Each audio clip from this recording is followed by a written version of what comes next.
자, 여러분 교재 173페이지 펴주시면 되겠고요. 우리가 지난주까지 전표 관리까지 공부를 했습니다. 그리고 전표 관리에 대한 평가 시험은 이제 오늘 두 번째 시간에 보시기로 하고요.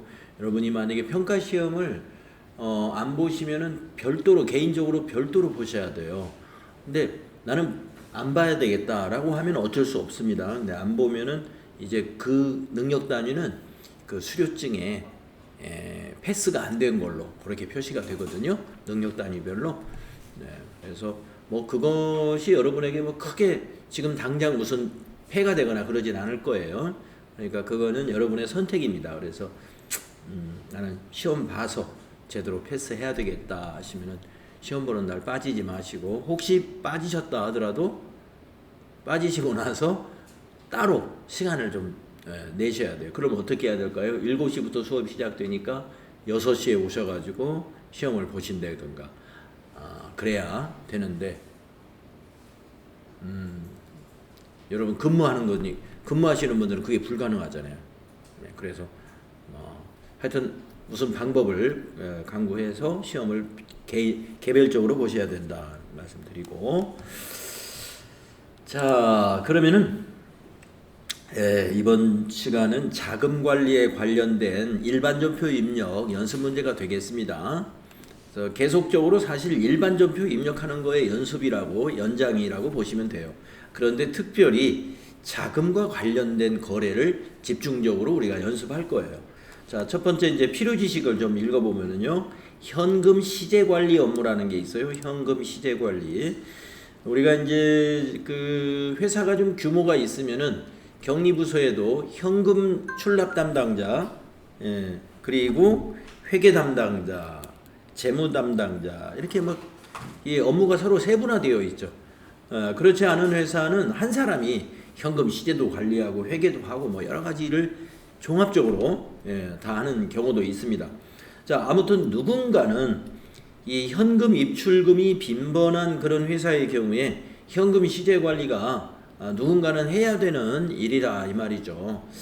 그러니까 현금 시제 관리하는 사람은 금고에 있는 돈을 관리하는 것만이 아니고 보통예금 통장의 잔액 관리, 이것도 아마 같이 해야 될 겁니다. 왜 그러냐면 과거에는 우리가 현금을 지출할 때 금고에서 돈을 꺼내서 거래처에 누군가 갖다 주거나 아니면 받으러 오면은 지급을 하거나 그리고 이제 외상 대금을 받을 때도, 판매 대금을 받을 때도 거래처에서 누군가가 돈을 가지고 회사에 출납에다 입금을 시키거나 뭐 그런 시절이 있었습니다. 굉장히 오래된 이야기고요.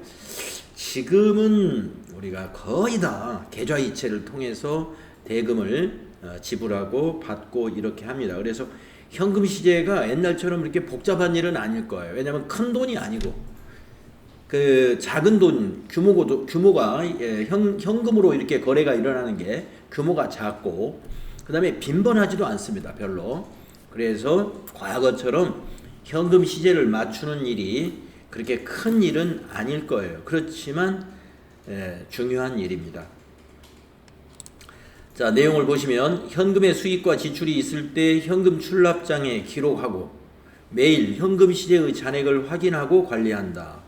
계산이나 기록상 오류, 분실, 도난 등으로 현금 시제와 장부가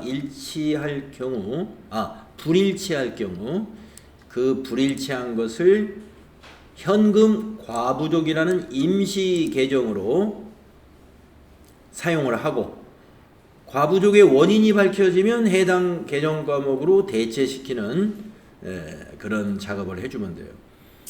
그리고 만약에 결산하는 날까지 원인이 밝혀지지 않는 경우도 있을 수 있겠죠. 그런 경우에는 부족했던 돈은 잡손실, 또 과잉했던 돈은 잡이익으로 나중에 정리를 하게 됩니다.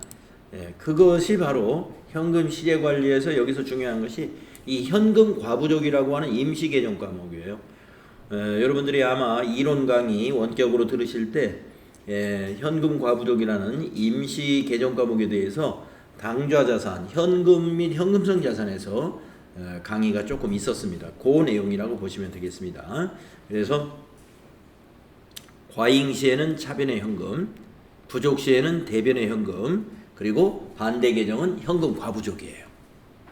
그렇게 정리를 했다가 나중에 원인이 밝혀지면 그때 정리를 하시면 되고, 만약에 결산일까지 원인이 안 밝혀지면 아까 말씀드린 대로 현금이 과잉, 남았던 것은 자비익 잡고 현금 과부족은 없애줘야 되고, 그 다음에 현금이 부족했던 것은 잡손실 잡고 대변의 현금 과부족 정리해서 임시계정에 잔액이 없도록 해야 된다, 이런 말이 되겠습니다. 그래서 요거 자격시험에서 그렇게 자주 나온다고는 볼 수는 없는데 NCS 평가 문제에 여러분들 제가 이 문제 냈습니다. 그래서 아마 현금 과잉으로 내든지 부족으로 내든지 두 가지 중에 하나로 냈을 거예요. 잘 기억을 해둘 필요가 있습니다.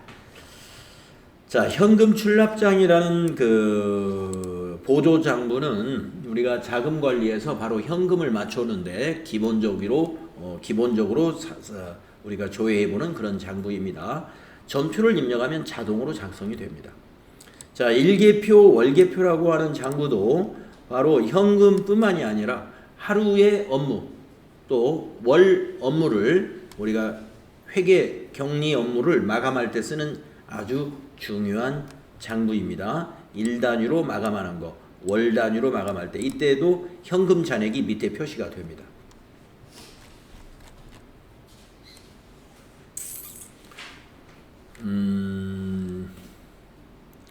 다음 페이지 그림은 이제 일계표를 1월 1일부터 1월 11일까지 하루치 일계표를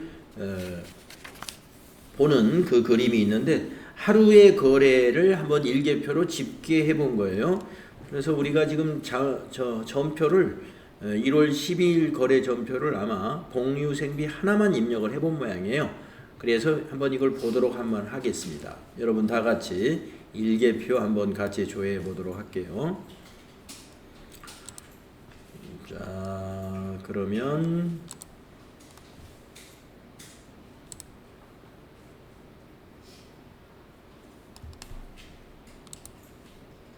프로그램을 제가 아직 실행을 안 했는데 여러분도 안 하셨으면 실행을 하시고,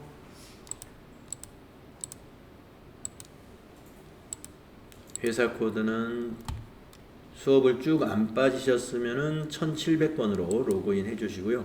지난 시간에 만약에 빠지셨다 그러면 우리가 이게 3장이거든요. 3장을 오늘 시작하니까 2장 완료로 시작을 하시면 됩니다. 자, 저는 쭉 했으니까 1700번으로 시작을 로그인을 하겠습니다. 자, 회계 메뉴에 가보시면은요, 일계표, 월계표라고 하는 게 이 전표 입력의 세 번째 메뉴에 있어요. 자, 월계표 클릭을 해보시면 이렇게 일계표 탭이 하나 있고 월계표 탭이 하나 있습니다. 나란히 있죠. 일계표는 몇 월 며칠부터 몇 월 며칠 이렇게 날짜를 기간으로 입력하는 거고, 월계표는 몇 월부터 몇 월까지 월로 기간을 입력하는 것이 다릅니다. 그것만 다르고 이 구성은 똑같아요. 자, 그러면 일계표를 가서 1월 엔터 11일, 네, 그리고 뒤에 날짜도 1월 11일 그대로 두시고 한번 엔터 쳐볼까요? 그러면 여러분 174페이지 상단에 있는 그 그림과 똑같은 양식이 보일 거예요. 계정 과목이 이렇게 가운데 보이죠? 여러분들이 원격 수업에서 이론 강의할 때 시산표, 결산할 때 시산표 만들 때 그 시산표의 계정 과목이 양식을 보면 가운데 있었어요. 네, 마찬가지로 일계표, 월계표도 이렇게 가운데에 계정 과목이 쭉 있습니다. 이걸 보는 방법은 이렇습니다. 자, 1월 11일에 복리후생비라는 계정 과목 판매관리비의 거래가 있었는데, 차변이 뭐예요? 복리후생비가 비용이니까 차변에서 비용이 발생한 거죠. 예. 근데 어떻게 발생했느냐? 현금난에 발생했다 이 말이에요. 현금난에 발생한 건 뭐냐? 복리후생비가 현금으로 지출되었다. 이렇게 해석하시면 돼요. 그런데 만약에 여기 현금난에 3만원, 대체난에 만약에 5만원이 있다. 그러면 이걸 어떻게 해석을 하느냐? 복리후생비를 현금으로 3만 원, 그리고 대체는 뭐냐? 보통예금에서 이체했다든가 다른 방식으로 복리후생비를 아직 지급하지 않았다든가, 즉 식당에서 외상으로 밥을 먹었다든가 이런 거는 미지급이죠. 미지급금. 이런 것들이 대체란에 표시가 됩니다. 그리고 걔는 이 현금과 대체를 더해 놓은 거예요. 자, 그런데 우리는 지금 대체 거래는 없었어요. 복리후생비 거래가 전부 현금 거래만 있었다. 자, 어떻게 해석하는지 아시겠죠? 개정과목은 가운데 걸 보시고, 차변과 대변에 있었던 이 현금은 현금 개정과목이 아니고 가운데 있는 이 개정과목에서 차변에 있는 현금은 지출을 의미하고요, 대변에 있는 현금은 수입을 의미하는 거예요. 수입을 의미하는 겁니다. 그래서 밑에 보시면은 금일잔고, 전일잔고가 있는데 이것이 현금란에만 표시가 돼 있죠. 현금란에만. 그래서 이 일개표 보시게 되면은 전일 현금의 잔액과 당일 현금의 잔액이 하단에 이렇게 딱 표시가 됩니다. 그래서 하루 마감할 때 이걸 가지고 우리가 그날 발생한 전표가 여기 다 반영되었는가 전표하고 함께 맞춰볼 수도 있고, 그 다음에 현금 잔고도 이렇게 확인해 볼 수가 있겠습니다. 일개표, 월개표 앞으로 우리가 모의고사나 기출문제 풀 때 자주 왔다 갔다 하면서 보게 될 겁니다.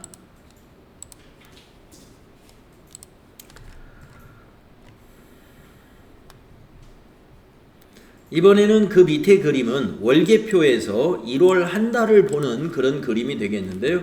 한번 월계표로 가서 우리도 똑같은 그림을 한번요 확인해 보겠습니다. 자, 1월계표 아까 그 자리에서 월계표 탭을 클릭한 다음에 1부터 1이라고 한번 입력해 볼까요? 1부터 1 이렇게 입력하시면 가운데 이제 개정 과목이 꽤 여러 개가 있습니다. 아까는 복리후생비 하나만 있었는데 1월 한 달 동안에 접대비 거래도 있었고 차량 유지비 거래도 있었고요. 저 위로 부채에 가면은 미지급금이라는 거래도 있었고 외상 매출금이라는 거래도 있었기 때문에 가운데 개정 과목이 다 보입니다. 우선 당좌 자산에 있는 외상 매입금을 보시게 되면 여러분이 어떻게 해석해야 되냐면, 외상 매출금, 외상 매출금을 보는 요령 어떻게 해석하느냐, 현금란에 아까 수입이라고 했잖아요. 그래서 외상 매출금이라는 자산이 현금으로 입금되었다 이런 얘기예요. 그러면 외상 매출금은 감소했지만 현금은 증가하죠. 그러면 이제 미지급금을 한번 보겠습니다. 미지급금이 부채잖아요. 요거 부채. 부채가 대변에 갔으니까 부채가 증가한 거예요. 자, 여러분 외상 매출금이 대변에 간 것은 이건 감소예요. 감소. 외상 매출금은 감소했어요. 대신에 현금은 증가해 줬습니다. 그 다음에 미지급금은 부채죠. 부채가 대변이면 뭐예요? 증가죠. 증가. 그래서 미지급금이 증가했다 이 말이에요. 얼마? 88,000원. 그런데 어떻게 증가했어요? 대체 전표에서 증가했다 이 말인데요. 대체 전표 증가라는 건 뭐냐? 미지급금이 대변이고 차변에 오는 개정 과목이 뭔가 있었다는 거예요. 뭐 복리후생비가 됐을 수도 있고, 아마 여기 접대비네. 접대비하고 금액이 딱 맞죠? 접대비니까 아마 어디 가서 거래처하고 같이 식사를 했는데 카드로 결제한 모양입니다. 카드로 결제하면 우리가 카드사를 거래처로 해서 미지급금으로 부채로 인식하잖아요. 그 거래였어요. 자, 그 다음에 판매관리비 쪽 보는 방법. 복리후생비 어떻게 보시는지 아까 말씀드렸고, 접대비 한번 해석해 볼까요? 자, 위에 있는 여 미지급금하고 금액이 일치하죠. 자, 지금 거래가 몇 개 없으니까 딱딱 일치하는 것도 눈에 보입니다만은 아주 여러 개가 있으면 막 혼용이 돼 있어가지고 금액이 딱 일치할 수는 없어요. 자, 그래서 접대비 요 자체만 가지고 우리가 판단을 어떻게 하시느냐, 월계표 보시는 요령. 자, 접대비 비용이죠. 차변에 왔으니까 어떻게 해요? 발생했다 이거예요. 비용 발생 차변. 근데 뭐로 발생했느냐? 대체전표로 발생했다는 거예요. 현금으로 지급하진 않았다. 그래서 아마 신용카드로 지급했거나 보통예금에서 계좌이체했거나 그렇다면 이렇게 되는데, 여기 보니까 유동자산에 보통예금 개정 과목이 아예 거래가 없어요.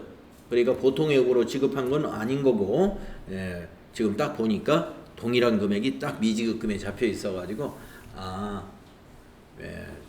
식사를 하고 외상을 했거나 아니면 카드로 결제를 했겠구나, 이렇게 짐작을 해볼 수 있습니다. 물론 세부적인 내용을 볼 때는요, 이 접대비 88,000원을 더블 클릭하면 전표를 볼 수가 있어요. 계정별 원장으로 바로 앞에서 우리가 총계정 원장에서 계정별 원장 가는 방법도 이렇게 더블 클릭하면 가잖아요. 일개표나 월개표수도 마찬가지입니다. 이 내용을 자세히 볼 때는 더블 클릭하면 적용 내용과 함께 날짜까지 거래를 자세하게 거래처 이름과 함께 볼 수가 있습니다. 그래서 딱 보면은 1월 14일 날 법인카드로 참만나 갈비에서 접대비가 발생한 거래구나, 이렇게 우리가 확인할 수가 있죠. 자, 차량 유지비는요, 현금으로 지출되었다, 이렇게 보시면 거예요. 자, 그리고 밑에 전월 잔고, 금월 잔고가 나타나 있습니다. 이거는 현금의 잔액을 보여주는 것이에요. 자, 일개표, 월개표 보는 요령 확인해 봤습니다. 자, 수행과제 175페이지에 있는 거 1번과 2번 같이 해봅시다. 3월 31일 현금 잔액은 얼마인가? 여러분, 현금 잔액을 조회하는 장부 중에서 가장 기본적인 장부는 현금 출납장이에요. 한번 현금 출납장을 3월 31일로 한번 조회해 봅시다. 자, 전체 메뉴에 가셔가지고요, 현금 출납장, 여기 장부 밑에서 네 번째 있죠. 클릭하시고 앞에 날짜는 상관없어요. 아무 날짜나 쓰시고 뒤에 날짜만 3월 31일을 넣어주시면 돼요. 그리고 맨 마지막 날짜, 맨 밑으로 가서 맨 마지막이 3월 31일이겠죠. 이 장부의 끝에 가서 이 잔액을 보시면 됩니다. 여기 있는 잔액 11590-050. 여러분 그 교재에 있는 풀이에 있는 숫자하고 똑같네요. 11590-050 맞죠? 이렇게 보시면 되겠고요. 다음 두 번째 수행 2를 보겠습니다. 2월 한 달 동안 현금 지출이 가장 많았던 판매 관리비 계정 과목은 뭘까요? 이래서요. 이거 월계표를 봐야 됩니다. 이거는. 그래서 아까 그 1월계표에 가서 2월 거를 조회하면 돼요. 월계표를 2월부터 2월로. 자, 판매 관리비가 여기 있고 현금 지출이 가장 큰 거는 10만원짜리가 제일 크죠. 그래서 접대비가 답이 되겠습니다. 계정 과목은 접대비였다. 이렇게 한번 해봤습니다. 다음 176페이지로 지나갈까요? 176페이지는 예금 관련된 거래입니다. 자, 우리가 필요 지식 한번 읽어보면요, 예금을 말이죠, 계정 과목을 구분해서 관리해 줘야 돼요. 보통예금이면 보통예금 계정 과목으로, 당좌예금이면 당좌예금 계정 과목으로, 정기예금이면 정기예금 계정 과목으로, 이렇게 계정 과목을 구분해야 됩니다. 예금 관련 것은 당연히 구분이 될 수밖에 없어요. 예금 관련 계정 과목은 우리가 이제 우선 거래처를, 예금 계좌를 개설하면 거래처를 등록하잖아요. 근데 만약에 우리 회사가 거래하는 은행이 농협도 있고 국민은행도 있다. 그러면 농협과 국민은행에 보통예금 계좌를 개설했으면 우리가 거래처 등록에는 농협 보통예금 또 국민은행 보통예금 이렇게 거래처 등록해야 되고, 그러나 분개할 때는 보통예금은 하나예요. 나중에 거래처에서 나누어지죠. 자, 예금 계정 과목은요, 보통예금, 당좌예금, 정기예금, 또 정기 적금도 있을 수 있고요. 계정 과목을 구분하시라 하는 거. 그리고 이제 이 모든 예금 관련 계정 과목을 관리하는 그 메뉴가 하나 있는데, 자금 관리 쪽에 보면 예적금 현황이라는 게 있어요. 이 예적금 현황은 우리가 그 거래처를 등록하잖아요. 거래처 등록하면은 그 예금과 관련된 거래처에 그 잔액이 있으면 예적금 현황에 자동으로 나타납니다. 그리고 거래 내용도 이쪽에 기록이 됩니다. 그래서 한번 수행 과제를 통해 가지고 우리 회사가 아마 거래처 등록한 게 예적금이 두 가지인가? 네, 국민은행의 당좌 예금하고 신한은행의 보통 예금하고 두 개밖에 없으니까 예적금 현황에 가도 두 개밖에 없겠죠. 그래서 거기 수행 과제를 보시면은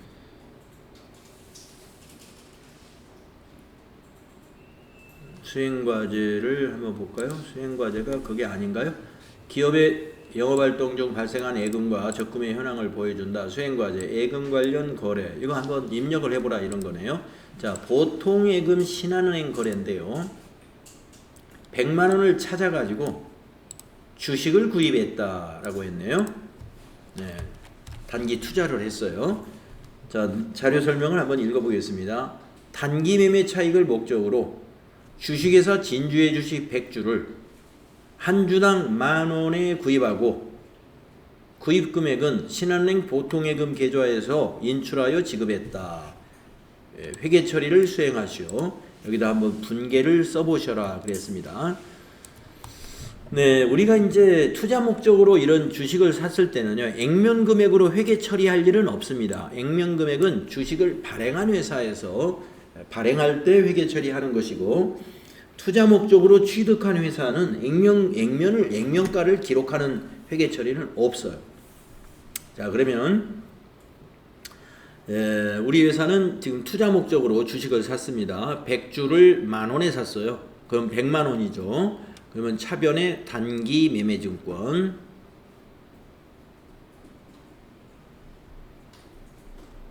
100만 원 되겠고요.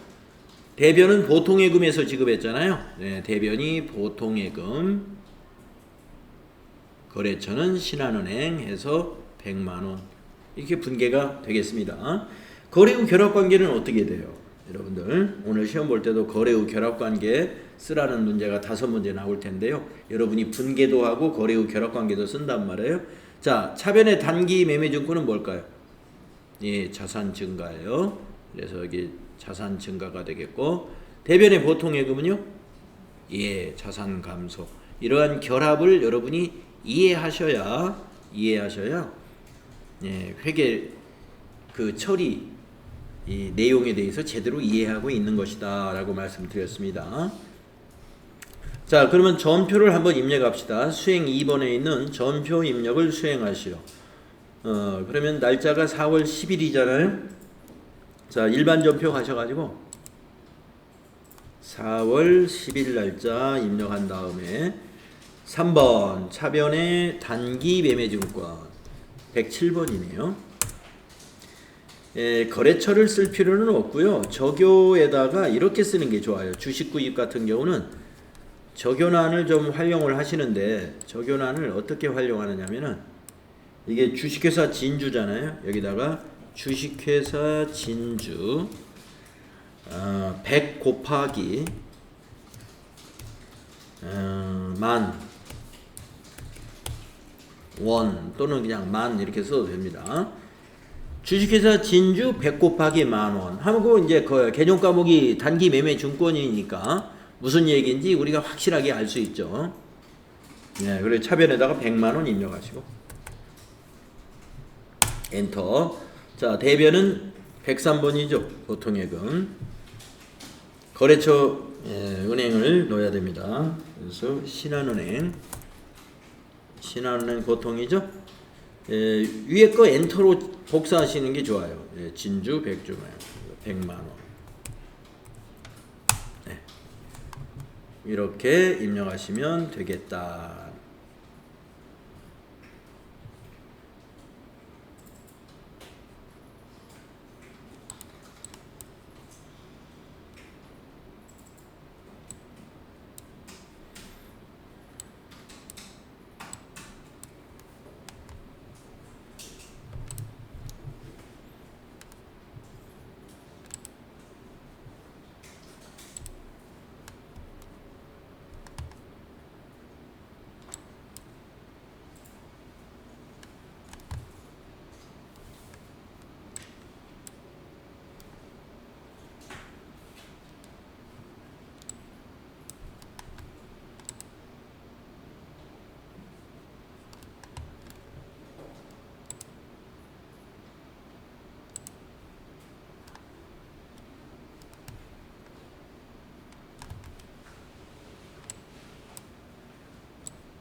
네. 자, 그리고 이제 수행 3번을 보시면은 4월 10일 현재 애적금 현황 조회를 수행하시오.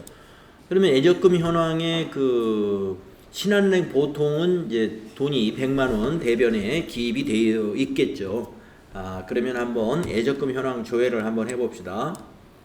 자금 관리라는 메뉴로 찾아 들어가시는데 어디에 있느냐면 전체 메뉴 누르셔가지고요. 여기에 자금 관리가 묶여져 있는데 거기 두 번째 메뉴에 애적금 현황이라고 있어요. 자, 클릭하시고 여기다가 4월 10일 거를 날짜를 입력해 주시면 돼요. 그러면 잔액으로 보잖아요. 그러면 여기 잔액 탭에서 지금 보고 있는 건데 국민은행 당좌의 잔액과 신한은행 보통의 잔액이 나옵니다. 이것을 원장으로 봐야 되겠다. 그러면 여기 잔액이 아니라 그 옆에 원장 탭을 누르면 돼요. 그리고 여기 4월 10일부터 4월 10일 날짜를 또 넣어줘요. 그러면 4월 10일 날 거래 내역을 볼 수가 있는데 계좌명은 엔터 전체를 처음부터 끝을 보시고 계좌를 여기서 선택하면 됩니다. 여기 화살표 단추 있죠, 이거? 거기를 눌러가지고 신한은행 선택이 되면은 여기 보시면 4월 10일 진주 100 곱하기 만원 해가지고 대변에 100만원. 그래서 안 돼요.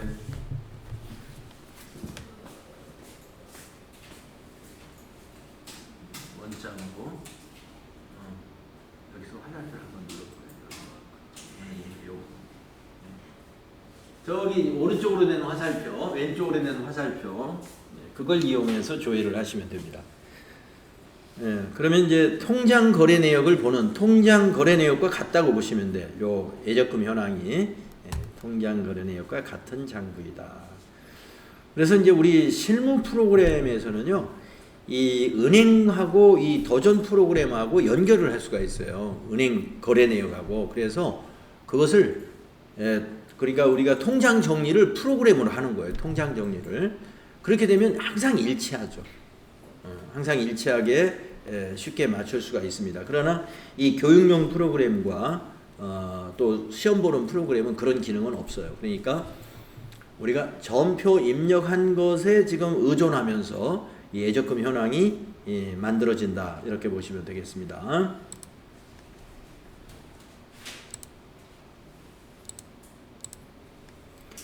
자, 자금 관련 그 장부들 앞으로 많이 보시게 될 거고요. 자, 밑에 수행 과제 풀이 보시면 우리가 입력한 거하고 똑같죠. 4월 10일 날 우리가 차변의 단기 매매 증권 코드가 107번이고요. 여기서는 이제 거래처를 진주 이렇게 넣었지만 단기 매매 증권은 거래처 코드 관리는 할 필요는 없습니다. 그래서 뭐 우리는 여기 적유에다 대신 넣어줬죠. 적유에다가 주식의 종목하고 수량 단가를 넣어줬습니다. 그리고 이렇게 분계가 이렇게 된다. 애적금 현황 조회하면 이렇게 볼 수가 있다. 여기서 지금 책에서는 잔액만 확인했어요. 우리 원장에서 보는 방법도 해봤습니다. 자, 다음은 이제 애적금 관리까지 뭐 쉬운 거니까 빨리 넘어온 거고요. 그 다음에는 이제 카드 관련 거래입니다. 여기서부터 조금 복잡해지는 거가 있는데. 여기서 카드 관리라는 것은 법인카드, 즉 회사의 카드를 관리하는 것을 말합니다.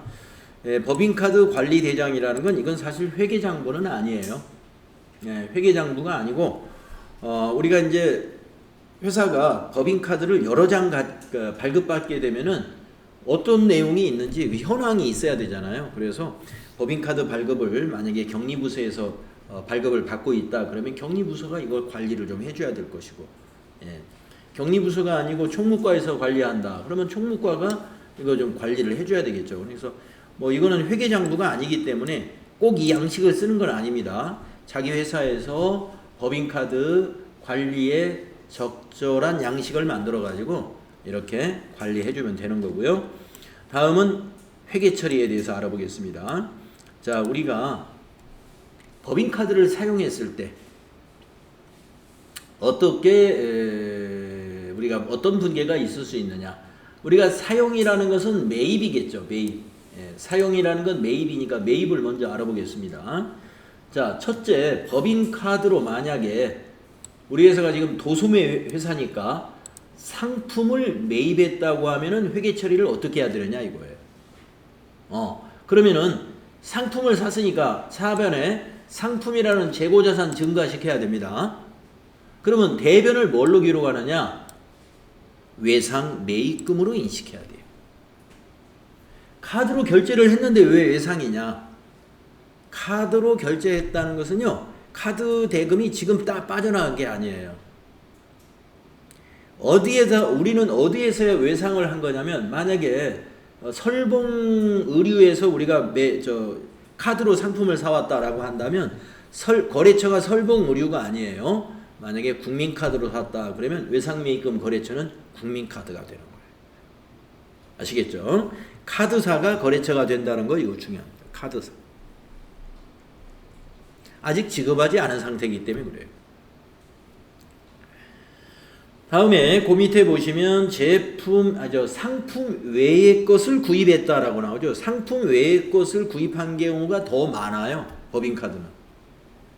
대개 법인카드를 회사가 만드는 이유는 어떤 상품이나 원재료 매입하려고 법인카드 만드는 게 아니고, 이 소소한 비용 지출할 때 우리가 편리하게 지출하고 또 따라서 적격증 빙도 우리가 갖출 수 있고 하기 때문에 법인카드를 쓰는 거거든요. 그러니까 상품 매입하는, 즉 외상매입금 분계보다는 미지급금 분계가 훨씬 더 많아요. 미지급금도 거래처는 카드사가 돼요. 자, 만약에 회사에 의자가 망가져가지고 의자를 이번에 2개를 새로 구입했다. 그러면 차변에 비품, 대변에 미지급금. 거래처는 카드사. 그런 얘기입니다.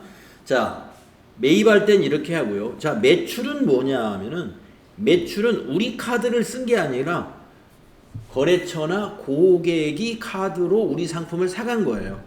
그게 매출이죠. 자, 상품 매출할 때 카드로 팔았다 그러면 외상매출금이에요. 외상매출. 아까 우리가 여기도 마찬가지죠. 여기 상품을 사올 때 카드로 사오면 외상매입금이잖아요. 마찬가지로 카드로 상품을 팔았어요. 외상매출금이고, 이때 거래처도 카드사예요. 카드사가 거래처가 됩니다. 자, 대변은 상품 매출이라는 수익이 발생합니다. 대변의 상품 매출 수익입니다. 상품 매출. 네, 오늘 아마 여러분 분계 문제에도 상품을 팔았다는 문제 나올 수가 있어요. 근데 이 회계 공부 처음 하시는 분들은 상품을 팔았으니까 대변의 상품이겠구나, 그렇게 생각하시는 분들이 꽤 많아요. 상품을 판매하면 그 상품 판매한 금액에는 수익금이 포함되어 있죠. 이익이 원가에다 이익을 포함해서 우리가 판잖아요. 그 매가로 기록을 하면서 이 계정 과목이 상품 매출입니다. 대변에 상품이 가는 경우도 없는 건 아니에요. 가끔 있어요. 그건 뭐냐면 상품을 판매한 것이 아니라 상품을 가지고 거래처에 접대를 했다든가, 그럴 때는 대변이 상품이에요. 차변이 접대비고. 하지만 상품을 판매했다 그러면 대변이 무조건 상품 매출입니다. 이건 수익 발생이에요. 수익 발생.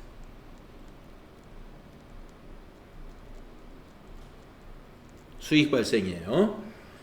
차변의 외상매출금 자산 증가고요.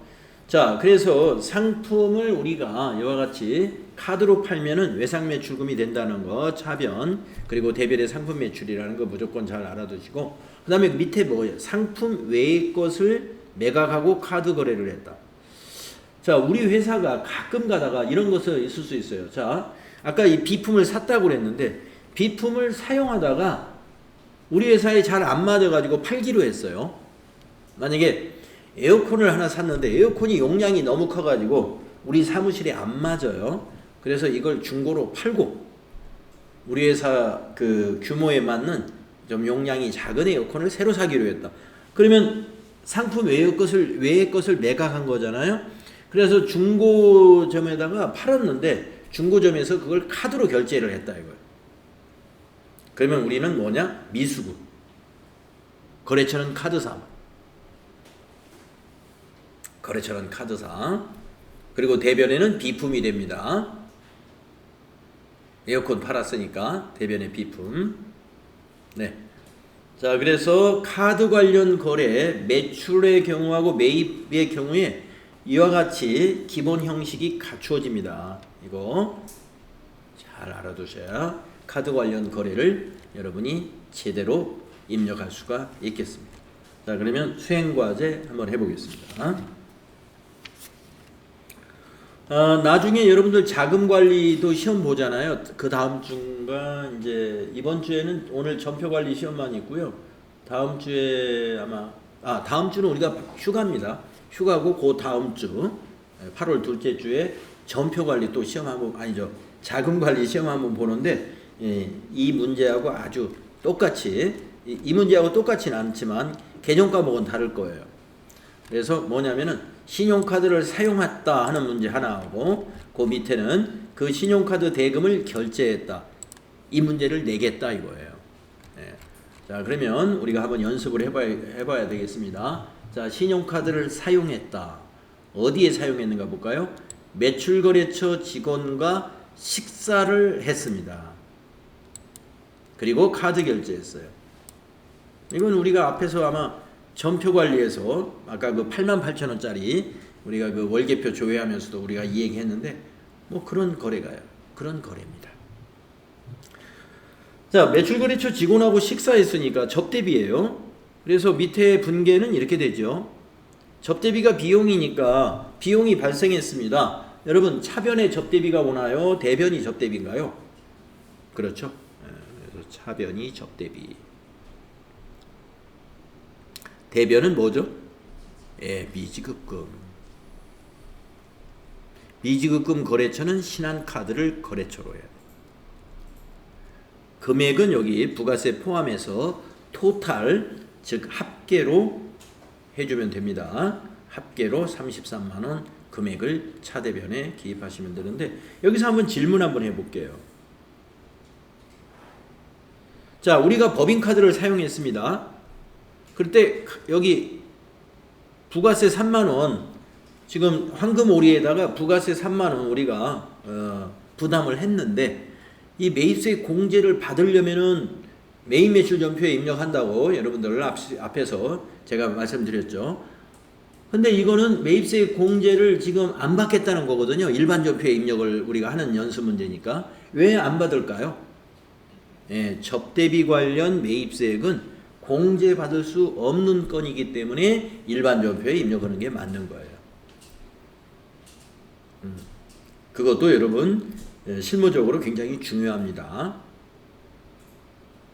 부가세가 있는 전표라고 그래, 영수증 증빙이라고 그래가지고 전부 다 매입매출 전표에 입력하면 안 돼요. 공제받을 수 없는 것은 일반 전표에 넣어줘야 돼요.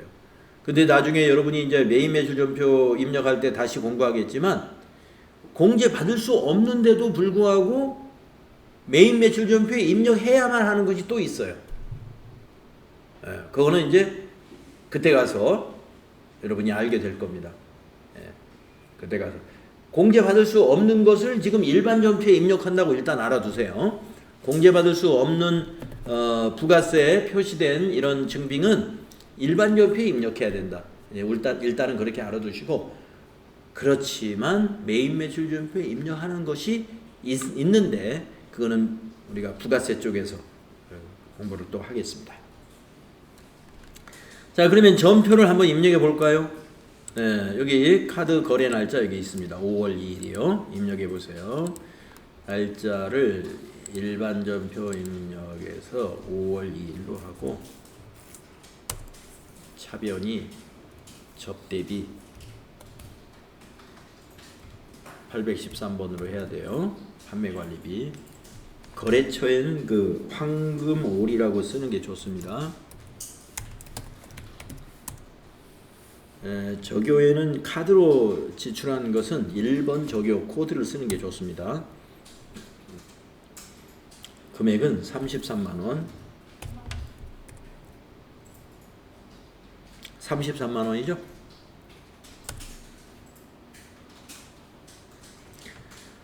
그리고 대변은 미지급금입니다.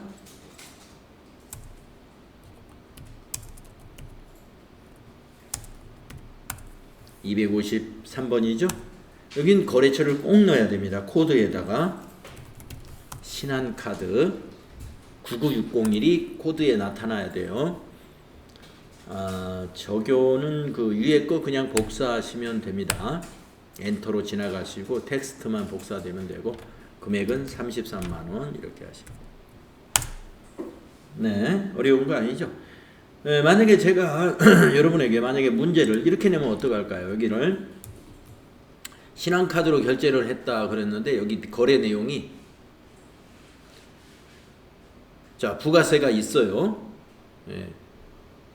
승용차를 수리했다 이랬어요. 승용차 업무용 승용차 수리했다 이렇게 문제를 냈어요. 자 승용차 수리비 이 매입세 공제 받을 수 있나요? 뭐 없나요? 없습니다. 네. 여러분 부가가치세 이론에서 승용차 관련된 매입세액도 공제받을 수 없다라는 거 여러분 이론에서 공부했었어요. 자 그런 문제 나올 수 있어요. 승용차 수리비. 그러면 이제 입력하는 건 똑같은데 여기 차변의 개정 과목이 아까는 접대비지만 지금은 뭘까요? 예, 차량 유지비입니다. 그것만 달라져요. 차량 유지비. 예, 차량 유지비라는 거. 자, 그 다음에 그 밑에 보시면은 이제 신용카드 사용대금 밑에 거래 내용을 보면 5월에 사용대금이 보통예금 계좌에서 자동이체로 결제가 되었다 이렇게 문제를 낸단 말이에요. 예, 이것도 할 줄 알면 돼요. 자 이번 달 5월 달이라고 보시고 사용대금이 5월 25일 날 33만원이 자동이체 되었답니다. 예. 그러면 여러분이 이제 이 분계를 생각해 보면 사용할 때 미지급금이 대변에 부채를 증가시켰잖아요. 그러면 카드에서 아니죠. 보통예금에서 자동이체 되면은 미지급금은 어디로 와야 될까요? 예, 차변에 와야죠. 부채 감소니까. 그리고 대변은 보통예금이 되는 거죠. 거래후 결합관계 아시겠죠? 미지급금은 부채 감소. 대변의 보통예금은 자산 감소. 이런 거래가 된다는 거예요. 네, 그래서 시험 문제, NCS 평가 문제가 나온다 그러면 카드 거래에 대해서 나온다 그러면 이렇게 카드를 사용했다 하는 것과 나중에 계좌 이체가 되었다 이렇게 세트로 문제를 낼 거예요. 그러면 여러분이 차변의 미지급금, 대변의 보통예금 이렇게 하시면 되는데 두 개 다 거래처를 꼭 써줘야 돼요. 거래처 미지급금은 카드사가 신한카드니까 미지급금의 거래처는 신한, 그 다음에 보통예금의 거래처는 신한은행 이렇게 해줘야 되겠죠. 자 전표 입력해 봅시다. 5월 25일로 입력할까요? 자 5월 25일로 날짜 입력하시고 3번 차변의 미지급금 253번 거래처는 신한카드 코드란에다가 거래처를 입력해서 코드가 나타나도록 하시고 적요에는 밑에서 보면은 1번 적요가 맞네요. 미지급금 반제라는 것은 미지급금을 반제 갚았다는 뜻이에요. 그리고 금액은 33만원. 그리고 대변에는 보통예금이죠. 103번 보통예금. 은행은 신한은행이 됩니다. 신한은행 보통. 위에 거 그냥 엔터로 복사하시면 되고요. 33만원 이렇게 입력하시면 됩니다. 네. 우리가 다 중요하지만 금액이 더욱 중요하다고 생각하시면 돼요. 금액. 금액에서 여러분 동그라미 같은 거 이걸 33,000원이냐 33만 원이냐 이런 걸 여러분이 만약에 33,000원으로 잘못 그 카드 매출 전표 같은 걸 읽을 때 잘못 읽으시면은 곤란합니다. 금액이 틀리면 그 거래는 잘못 입력한 거예요. 오답이기 때문에 아주 정확하게 해야 됩니다. 지금은 카드 매출 전표가 지금 우리 책에 있는 그림과 같이 이런 이렇게 가장자리로 이렇게 구멍 뚫려 있는 카드 매출 전표는 요새는 안 쓰죠. 이런 거 그냥 이런 방식이 아니잖아요. 인쇄 방식이. 그래서 지금은 이렇게 복잡하게 느끼지 않아요. 줄 그어져 있으면 굉장히 복잡하게 보여요. 어른거리고. 근데 지금은 이제 현금 영수증처럼 이렇게 인쇄 방식이 다르기 때문에 이 콤마가 딱 찍혀 있습니다. 그래서 판독하기가 쉽습니다. 네. 나중에 그 자금관리 시험 볼 때 이 문제 분명히 나옵니다. 자, 다음 페이지에 보면 풀이가 나와 있어요. 풀이 우리가 했던 거하고 똑같습니다. 이렇게 차변의 접대비, 대변의 미지급금, 거래처 다 코드로 넣었죠. 신한카드 접대비는 코드를 넣을 필요가 없지만 미지급금은 거래처를 코드로 넣어야 되고요. 그 다음에 5월 25일 차변의 미지급금, 대변의 보통예금, 이거는 두 개 다 미지급금 신한카드 코드, 보통예금 신한은행 보통 코드 이렇게 다 제대로 넣었습니다.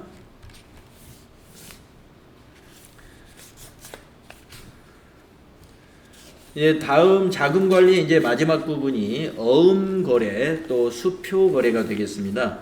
여기까지 하면은 이제 자금관리가 끝나는데 어음거래가 좀 복잡해요. 어음 관련 거래에 대해서 우리가 이제 이론 공부할 때 물론 이론으로 공부했던 겁니다. 받을어음에서 받을어음 분계 다 공부했고 지급어음은 부채 유동부채 공부할 때 다 공부했던 거지만 이제 실제로 전표 입력하는 거 연습을 다시 하면서 복습을 한다고 보시고요. 181페이지는 접어두시고 이제 10분간만 쉬었다가 8시부터 우리 전표관리 시험을 빨리 보는 것으로 그렇게 하겠습니다. 쉬었다 하겠습니다.